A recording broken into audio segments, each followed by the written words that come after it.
Right, well, they do vary a lot.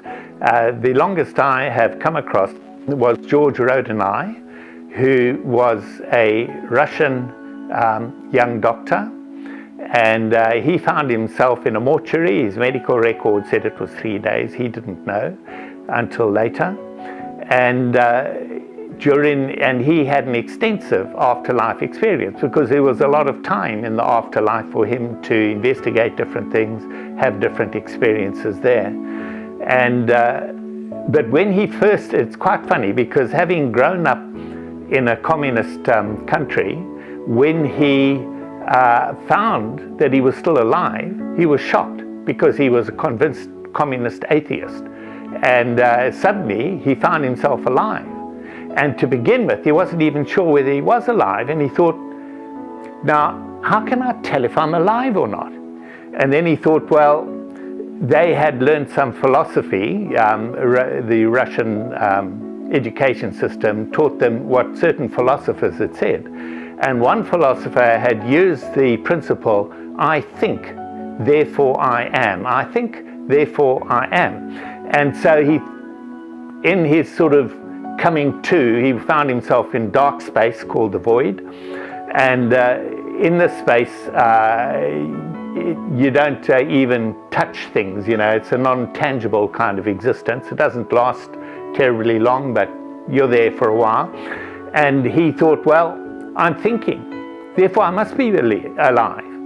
Ultimately, he went to America, and that's where he told his story. He never wrote a book on it. He was determined not to do that. And I agree, because I think there are too many books about single experiences and not enough analyzing. And you asked me earlier, why did I write this book? One reason I didn't mention is that I thought time had come for an analysis, an overall book on the experience, because having had hundreds and hundreds of examples of near-death experiences that I could quote from, nevertheless, I found that no two were identical, because God's made us different. He doesn't want us the same. He's made us different, and therefore even brothers and sisters are different.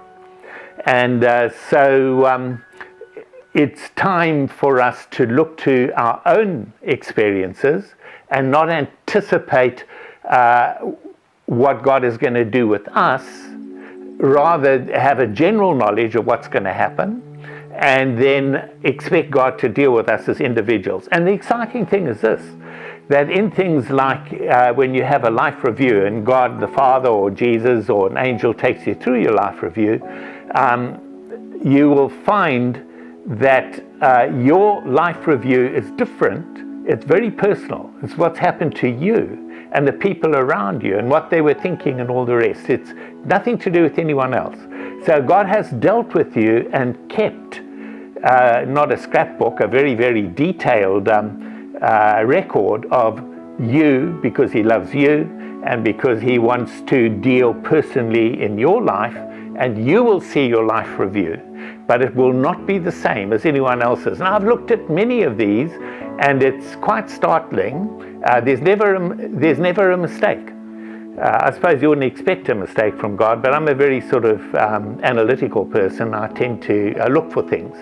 And the ancestors you meet, even though you don't know them, if you go back and you look at ancient portraits or old photos and photograph albums, you'll say, oh yes, I met him, and oh yes, she was there.